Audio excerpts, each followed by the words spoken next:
안녕하세요. 반갑습니다. 키슬입니다. 제가 한 지지난주부터 전문가 한 분을 모시고 알코올이 우리 몸에 미치는 직접적인 영향에 대해 알려드리겠다고 계속 말씀드렸었죠.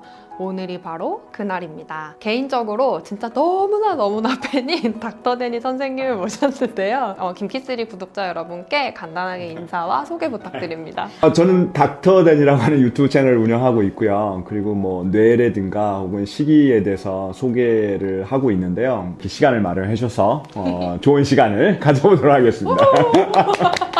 네, 오늘 제목을 보고 이거 진짜 내 얘기다 싶어서 들어오신 분들이 진짜 많으실 거라고 생각을 하는데요. 술이 칼로리가 높다 보니까 술을 너무 끊고 싶은데 못 끊겠을 때 사람들이 진짜 많이 선택하는 방법이 결국에는 음식을 줄이는 거거든요. 제가 그랬던 것처럼 술은 못 끊겠고 살찌는 건 너무 걱정이 되니까 음식을 먹지 않는 분들 혹은 제대로 먹지 않고 그 식사를 가공식품으로 대충 때우시는 분들, 이렇게 먹으면 어떻게 되는지, 우리 몸에서 대체 무슨 일이 일어나는지 꼭 알려드리고 싶어서 오늘 선생님을 모시게 됐습니다. 너무 많은 문제가 발생하긴 하는데 몇 가지 문제만 이제 말씀드린다고 하면, 첫 번째는요, 더 살이 찔 수 있다는 것입니다.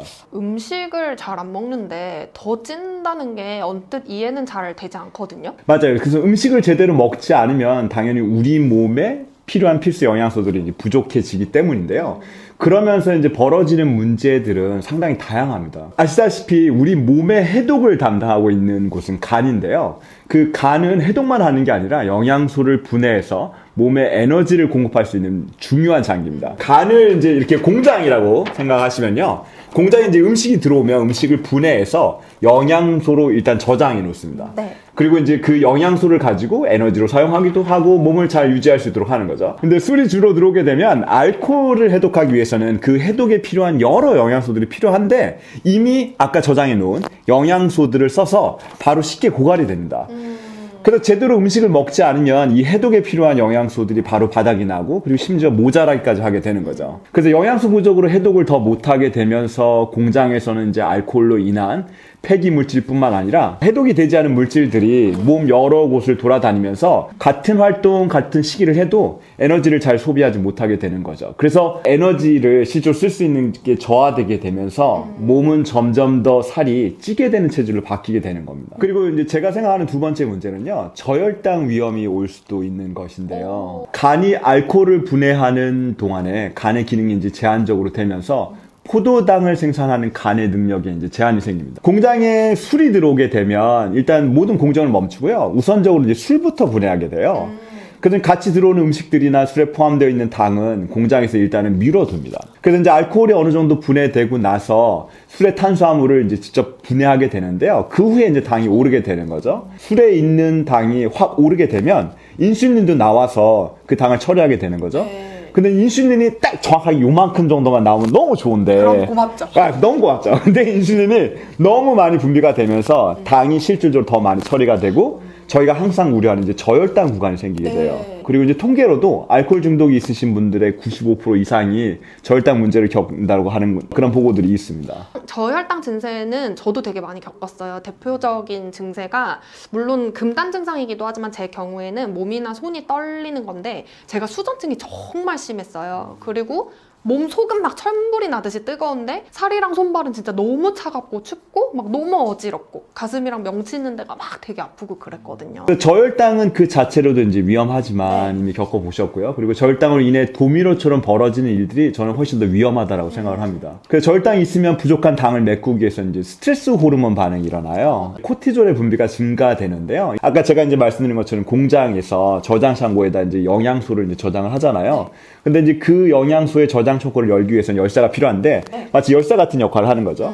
그래서 코티졸 들어가서 그 저장 창고에 저장해 놓은 당을 다시 이제 끌어쓰게 되는 거죠. 저는 뭐 스트레스도 받지 않고 뭐 정신으로 나는 너무 건강해라고 하지만, 제가 이제 저혈당이 오면 올수록 코티졸 호르몬이나 스트레스 호르몬이 나오게 되고 계속적으로 저희 몸에 스트레스를 주게 되는 거거든요. 이런 코티졸이 너무 많이 축적되게 되면 뇌를 마모시키고 이제 뇌와 관련된 기억도 손상을 시키게 되고요. 저희 이제 깜빡깜빡하게 되는 이유인데, 특히 이제 뇌의 기억을 담당하는 해마라는 기관을 파괴하는데요. 그 해마와 인접하면서요, 위장 간의 소화 기능을 담당하는 자율신경계, 이제 신경계 축이 있습니다. 굉장히 길게 있는데 이 축이 손상되게 돼요. 축이 손상되게 되면 자율신경계 기능이 저하되게 되고 소화도 잘 안 되게 되고 소화 기능도 떨어지게 되고 그리고 잘 체하고 뭘 먹고 싶은 생각도 없고 이제 그런 기능들이 계속적으로 이제 반복되게 되는 거죠. 진짜 완전 제 얘기예요. 제가 다른 컨텐츠나 라이브에서도 자주 얘기했던 건데 알코올 중독이 심해지면 나중에는 위가 음식을 안 받아주는 것 같은 느낌이 오게 돼요. 이게 자율신경을 담당하는 뇌가 손상이 되면서 일어나는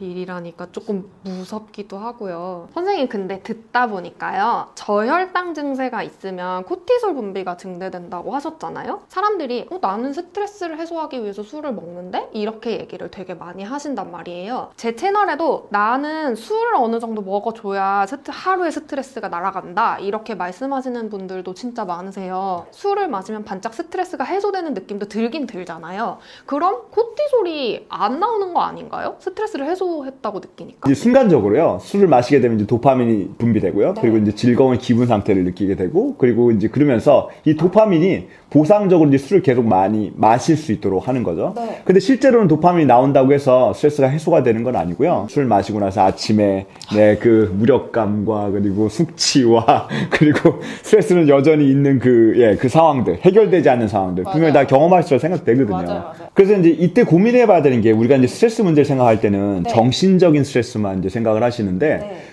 신체적이나 화학적 스트레스를 관가하는 경향들이 있어요. 그래서 이제 술로 인해서 몸에 가해지는 대사적 화학적 스트레스는 반드시 고려해야 됩니다. 네. 그래서 이 말은요, 정신적 스트레스를 풀기 위해서 술을 먹지만 사실은 이제 신체적으로 훨씬 더 스트레스를 가중시키는 거죠. 그래서 스트레스 호르몬을 만들려고 막 쥐어짜면서 다른 중요한 호르몬을 못 만들게 돼요.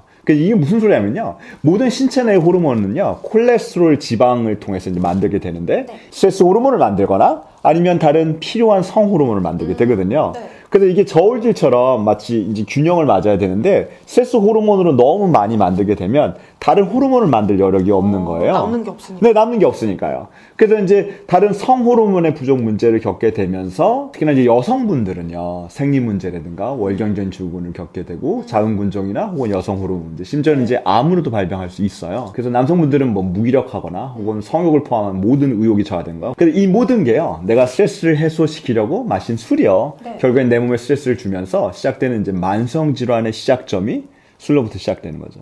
저 다낭성 난소증이 있었거든요. 이것도 술 때문인 것 같고. 지금 선생님께서는 신체적 스트레스에 대해서 설명해 주셨는데 사실 정신적 스트레스도 해결 안 되는 건 마찬가지이긴 하거든요. 아침에 술에서 딱 깨어나면 스트레스를 줬던 원인은 거기 그대로 있고 심지어 더 커져 있단 말이에요. 그렇게 스트레스의 근본적인 해소는 전혀 이루어지지 않은 상태에서 숙취, 금단 증상 막 이런 걸로 인해 스트레스를 더 받고 그로 인한 자괴감 같은 것들이 오히려 가중이 되면서 결과적으로는 정신적으로도 신체적으로도 스트레스가 커지기만 하는 결과가 초래되는 거죠.